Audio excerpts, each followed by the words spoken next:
দিতে পারবো না। অতএব যেই পরিস্থিতির মুখোমুখি আমাকে হতেই হবে, বুদ্ধিমান বিবেকবান উচিত সেজন্য নিজে প্রস্তুতি নেয়। যেহেতু কবরে যেতেই হবে আমাকে, কোনো যুক্তি নাই বলে আমি বুঝি নাই, না বুঝলেও মরে যাবে, খেয়াল না করলেও মরে যাবে, হাসলেও মরণ, কাঁদলেও মরণ। সুখের অট্টালিকাতেও মৃত্যু হয়, জীর্ণ কুঠির কুড়ে ঘরেও মৃত্যু হয়। জীবনে যে কোনোদিন সুখ দেখে নাই সেও মরে যাবে, জীবনে যে কোনোদিন দুঃখ দেখে নাই সেও মরে যাবে। তাহলে ভাইয়া বাপ, যে মৃত্যু আমাকে বরণ করতেই হবে, যেই কবরে আমাকে যেতেই হবে, কোনো ফাঁক ফুক নাই, কোনো সাইড নাই, তাহলে তার জন্য প্রস্তুতি নেওয়া, তার জন্য বাবা যে সেখানে আমার কি হবে, সেখানে আমাকে কি করতে হবে, খোদার কসম এতটুকু বিবেক বুদ্ধি খাটানো এটা একটা সুস্থ মানুষের দাবি, সুস্থতার দাবি, এটা ইনসাফের দাবি, বিবেকের দাবি। এতটুকু বিবেক যদি কাজ না করে, ধরে নিতে হবে তার আকলই নাই, দিমাগই নাই, দিমাগই নাই। এজন্য কুরআনুল কারীমে আল্লাহ তাআলা বলেছে, নাফরমানের দিল আছে কিন্তু কিছুই বোঝে না, নাফরমানের কান আছে শোনে না, চোখ আছে দেখে না। এজন্য আল্লাহ তাআলা বলেছেন, উলাইকা কাল আনআম, নাফরমান এক ধরনের জানোয়ার। প্রত্যেক পাপী হলো এক ধরনের জানোয়ার, নাফরমান জানোয়ার বেটা। আনআম চতুষ্পদ জন্তু। কারণ যার বিবেক কোনো কাজ করে না, বানানেওয়ালাকে চিনে না, সে চিনল কি? সৃষ্টিকর্তাকেই যে বোঝে না, খোদার কসম সে কিছুই বোঝে না, কিছুই বোঝে না। যার আল্লাহ নাই তার কিছুই নাই।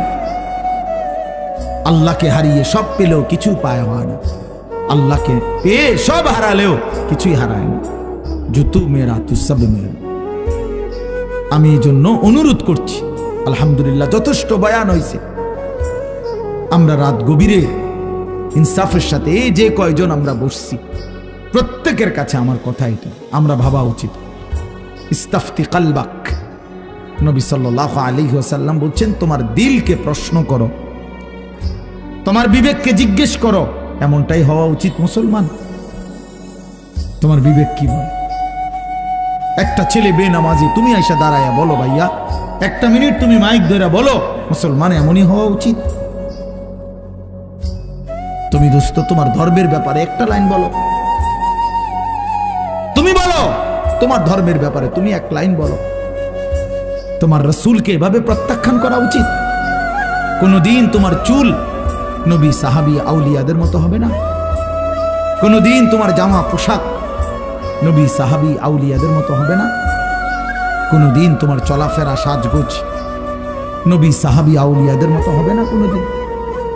তাহলে কি যোগ্যতায়, কি কারণে আমরা মুসলমান? যাদের কপালে সেজদা নাই, তুমি কিভাবে মুসলমান?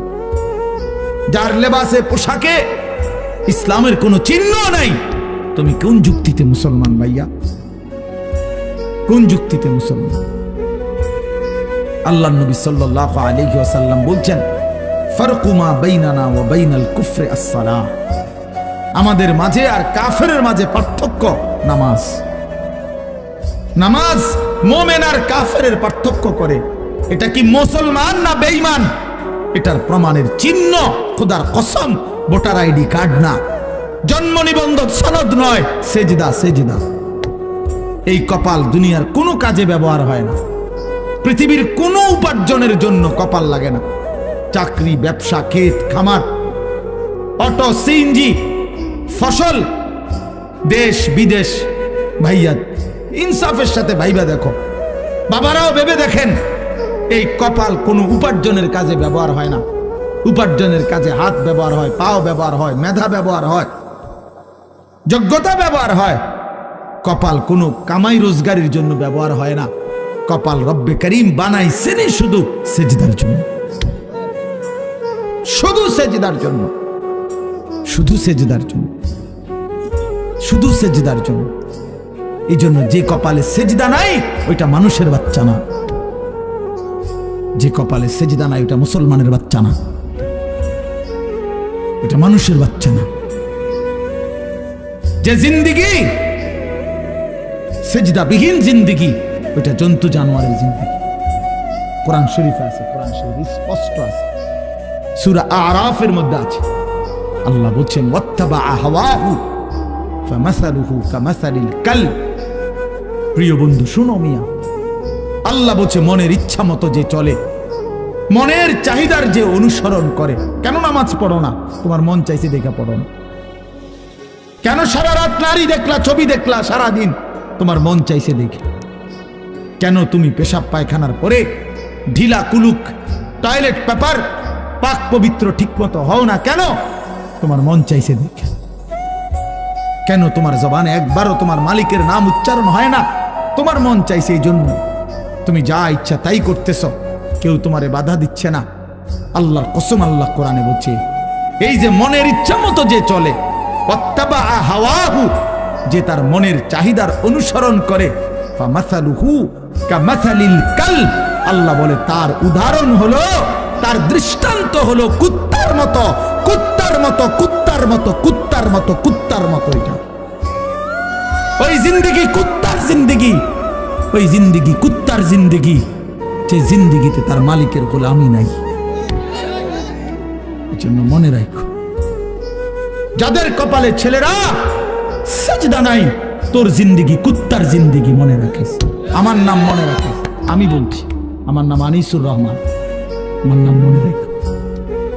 ওই জীবন কুত্তার জীবন, যে জীবনে সিজদা নাই।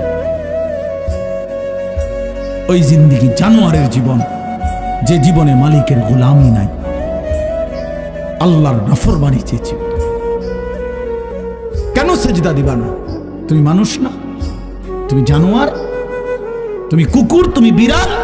তুমি শূকর? তুমি সিজদা দিবা না কেন? তুমি এক পবিত্র মায়ের ঘরে জন্ম নিছো, তুমি এক ইমানদারের সন্তান।